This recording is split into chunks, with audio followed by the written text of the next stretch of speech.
सभी को नमस्कार। आशा है आप सभी स्वस्थ होंगे। चलिए शुरू करते हैं आज की वर्कशीट के साथ। आज की वर्कशीट का नंबर है 10। आज डेट है 15 अप्रैल। आज हमारी हिंदी की वर्कशीट आई है। आइए हम नीचे दिए गए गद्यांश को बोलकर पढ़ते हैं। एक नन्ही सी परी थी। वह बहुत उदास रहती थी। उसकी मुस्कान चेहरे से गायब हो गई थी। एक दिन वह चांद के पास गई। चांद बहुत खुश रहता था। परी ने चांद से खुशी का राज पूछा।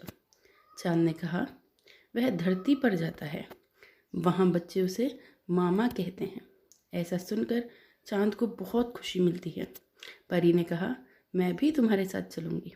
धरती पर परी चांद के साथ आई। बच्चों ने चांद के साथ नन्ही परी को भी देखा और बहुत खुश हुए और खुशी से गाने लगे। चंदा मामा आए, साथ में नन्ही परी लाए।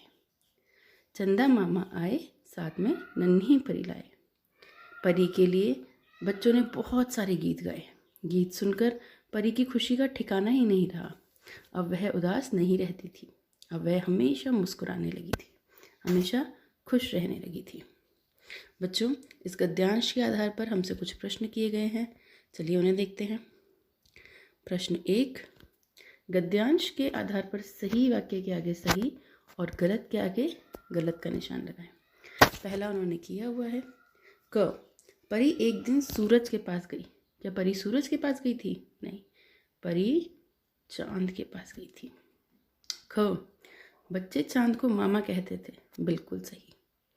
ग, परी चांद के साथ नदी पर गई। क्या परी नदी पर गई थी? नहीं, परी धरती पर गई थी। परी अब हमेशा खुश रहने लगी। बिल्कुल सही। चलिए प्रश्न 2। आइए बच्चों, पढ़े गए गद्यांश के आधार पर नीचे दिए गए वाक्यों को पूरा करते हैं। जो हमने ऊपर पढ़ा हमें उसी को नीचे लिखना है। एक नन्ही सी परी थी। चांद बहुत डैश रहता था। क्या रहता था? चांद बहुत खुश। चांद रोज डैश पर जाता था। कहाँ जाता था चांद? धरती पर। 4, चंदा मामा आए, साथ में नन्ही परी लाए। बच्चों, आप कोशिश करिएगा कि आप ऊपर दोबारा बिना जाए इन खाली स्थानों को भरें। अगर आपको लगता है आपको याद नहीं आ रहा है, आप नहीं कर सकते, तो एक बार दोबारा से अच्छे से उस गद्यांश को फिर से पढ़ें। चलिए प्रश्न 3। आप भी कई लोगों से मिलकर बहुत खुश होते होंगे। ज़रा बताइए कि आप किन किन लोगों से मिलकर खुश होते हैं। बच्चों, हमारे जीवन में बहुत से लोग होते हैं जिन्हें देखकर हमें बहुत खुशी होती है, बहुत प्रसन्नता होती है। ये ऐसे ही लोगों के बारे में हमें लिखना है। पहला उन्होंने लिखा है हमारे नाना नानी। मुझे भी अपने नाना नानी से मिलकर बहुत खुशी होती है। और जब मैं आपकी उम्र की थी तो मुझे कुल्फ़ी वाले भैया को देखकर बहुत खुशी होती थी। मुझे कुल्फ़ी खाने का बहुत शौक़ था।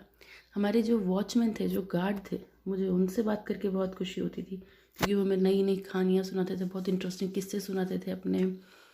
मुझे अपने दादा दादी से मिलकर बहुत खुशी होती थी। मुझे अपनी फ्रेंड से मिलकर, जब स्कूल बंद हो जाते थे, छुट्टियों के बाद जब मैं अपने दोस्तों के साथ जाती थी, दोस्तों से मिलती थी, तो बहुत खुशी होती थी। अपने दोस्तों के साथ मैंने बहुत अच्छा समय बिताया है।